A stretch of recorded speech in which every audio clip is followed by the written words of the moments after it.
Merhaba arkadaşlar. Bugün YouTube kanalımızda köpekler tıraş edilmeli mi konusuna değineceğiz. Özellikle yaz aylarının yaklaşması birçok hayvan sahibinin kafasında köpeklerinin bunaldığı ve tıraş edilmesi gerekli olduğu fikri oluşuyor. Gerçekten de tıraş köpekler için gerekli bir olgu mu, yoksa tam tersi tıraş köpekte zararlı mı? Bu konulardan bahsedeceğim. Evet, köpeklerde deri ve tüy bütünlüğünü sağlamak ve sağlıklı tutmak çok önemli bir unsur ama bu konuda empati yapmamak gerekiyor. Yani insan gibi düşünmemek gerekiyor. Biz hiçbir zaman aslen bilimsel olarak da hiçbir zaman köpeklerin makine tıraşıyla tıraş edilmesi kesinlikle ve kesinlikle doğru bir şey değil. Tam tersi, köpeği rahatlatmanın ötesinde köpeğe ciddi zararlar veren bir uygulama. Nedir köpek makine tıraşının, yani makine tıraşıyla köpeği tıraş etmenin zararları? Birçok hayvan sahibi sıcakta köpeğinin tüylerinin vücudunda ona bir yük olduğu ve onda hararete sebebiyet olduğu konusunda yanlış bir algısı var birçok hayvan sahibinin. Aslen şöyle düşünmek gerekiyor. Bir köpeğin tüylerini makine tıraşıyla tıraşladığınız zaman tam tersi deri defansını ortadan kaldırıyorsunuz. Yani tüy defansını ortadan kaldırmış oluyorsunuz ve bu da neye sebebiyet veriyor? Hayvanın ultraviyoleye karşı olan korunmasının tamamen ortadan kalkması. Biraz empati yapmanız şu şekilde mümkün olabilir. Şöyle düşünelim.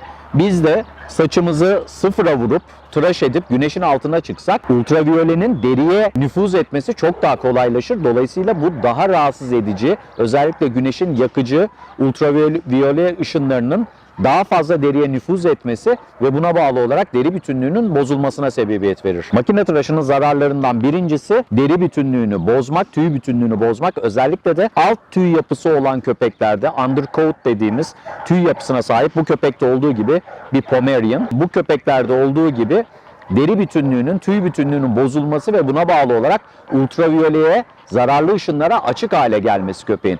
Başka ne tip zararları var makine tıraşının? Biliyorsunuz Türkiye'de genellikle makine tıraşı konuda ehil olmayan, alaylı olan kişiler tarafından yapılıyor. Yani diplomalı kişilerin yaptığı güzel işler var ama çoğunlukla veteriner kliniklerinde tamamen ilkel yöntemlerle metal uçlu makinenin deriye sokularak hayvanın kırkım yapılması, yani tıpkı koyun kırkar gibi köpeğin kırkılması yönünde bir tıraş algısı şekillendiriliyor. Tabii ki bu kesinlikle doğru değil. Çünkü metal uçlu olan kırkım makineleri, elektrikli makineler tıraş esnasında gittikçe ısınıyorlar ve metalin ısınmasına bağlı olarak metal tıraşın ortasından sonra deriyi dağlamaya başlıyor ve buna bağlı olarak da derinin tamamen bütünlüğünün bozulması, ısıyla karşılaşan kıl foliküllerinin tamamen zarar görmesi. Ve neyle karşılaşıyoruz? Makine tıraşıyla tıraş edilmiş köpeklerde bir süre sonra tüylerin farklı uzunluklarda çıkmaya başlaması ve hiçbir zaman eski kalitesini, eski bütünlüğünü yakalayamaması. Bu da kıl foliküllerine zarar vermesine bağlı elektrikli metal uçlu makinelerin. Hiçbir zaman bir köpeğin metal uçlu makinayla sıfır tıraşının yapılmaması gerekiyor. Tabii ki birçok hayvan sahibi köpeğinin çok fazla tüy dökmesine bağlı olarak da tıraş istiyor. Aslında köpeğinizi düzenli fırçalarsanız ve düzgün beslerseniz, deri bütünlüğüne dikkat ederseniz, bir takım preparatlar, özellikle somon yağı gibi omega 3 ve omega 6'yı yoğun miktarda içeren preparatlarla desteklerseniz aslında tüy dökümünü eser miktarlara düşürürsünüz ki bir köpek besliyorsanız da tabii ki tüye karşı bir tolerasyonunuz olmak zorunda. Hayvan tüy döküyor diye tıraşlanması, sıfır tıraş yapılması, makine tıraşı yapılması hiçbir zaman doğru değil. Başka ne zararları var?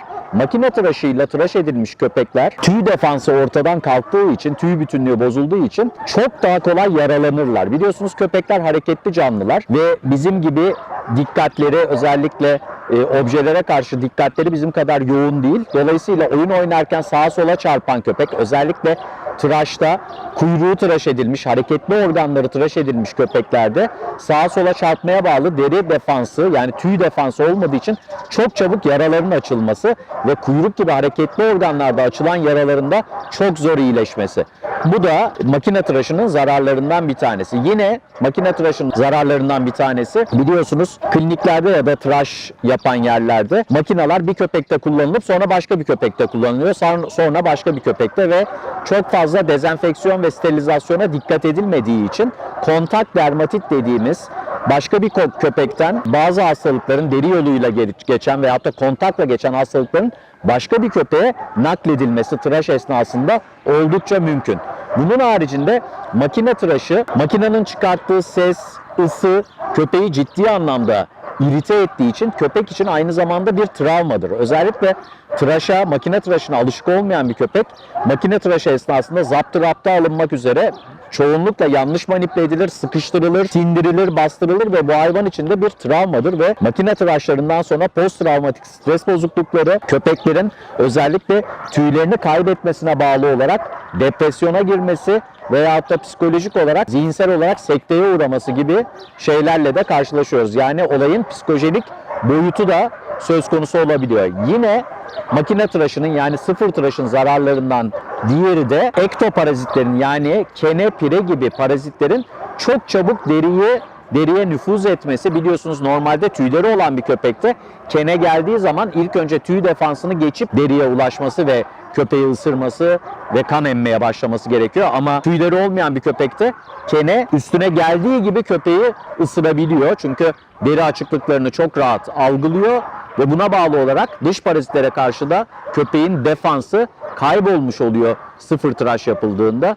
Bütün bunların ışığında tabii ki köpekte tüyler ciddi anlamda uzadıysa ve dağınık bir tüy yapısı oluştuysa küçük trimler yapılması gerekebilir. Makas tıraşı her zaman önerebileceğimiz şeyler ama tabii ki profesyoneller tarafından yapılmak kaydıyla. Irka uygun tıraşlardan çok fazla bahsetmiyorum. Bunlar tamamen kozmetik hedefli olan şeyler. Ama köpeği rahatlatmak adına nedir? Özellikle yaz aylarında pisi pisi otu riskine karşı ayaklarının tüylerinin kısaltılması, pisi pisi otu tutmaması için özellikle kıtıklaşan kulak arkası bölgelerin, anal bölgenin dışkıyla bağdaşık bulaşmaları engellemek hedefli makasla kısaltılması, genel anlamda bir makas tıraşı uygulanması mümkün ama dediğim gibi profesyonel kişiler tarafından yapılması gerekiyor. Çünkü makas tıraşları esnasında yapılabilecek olan hatalarda da ne olabiliyor? Yanlışlıkla köpeğin uzuvlarından bir tanesinin kesilmesi, kulağının kesilmesi veyahut da suratından bir parçanın kesilmesi falan gibi riskler de söz konusu. O yüzden kesinlikle profesyoneller eşliğinde tıraş yapılması ve makasla kısaltılması. Makine tıraşları yine profesyoneller tarafından belli uzunluklarda tarak yardımıyla, tarak kılavuzluğuyla yapılması gerekiyor. Hiçbir zaman sıfır vücuda girip deri defansını, deri bütünlüğünü veyahut da tüy bütünlüğünü bozacak şekilde yapılmamalı. Tabii köpeğinizde bazen hayvan sahiplerinin ihmali üzerine yani köpeklerini düzenli taramamaları özellikle bazı ırklarda neye sebebiyet veriyor? Tüylerde kıtıklaşmalar, düğümlenmeler. İşte bu evreye getirmemek gerekiyor. Çünkü kıtıklaşma bir profesyonel tıraşçı için bile açması zor bir şey. Birçok solüsyon kullanmak gerekiyor. Köpek bir sürü kimyasala maruz kalıyor ve ne yapıyorlar? En kolay yol makine tıraşı deyip makine tıraşına giriyorlar. Bunun oluşmaması için de hayvan sahiplerinin düzenli olarak köpeklerini taramaları gerekiyor. Zaten dikkat ederseniz YouTube videolarımız arasında köpek nasıl taranır diye bir videomuz da var. O videoyu izlerseniz orada köpeğin hangi sıklıkla nasıl taranması gerekli olduğunu da öğreneceksiniz. Ve yine üstüne basarak söylüyorum, kesinlikle makine tıraşı köpeğinize yaptırmayın. Profesyonellere makasla düzeltme ve makas tıraşı konusunda ısrarcı olun.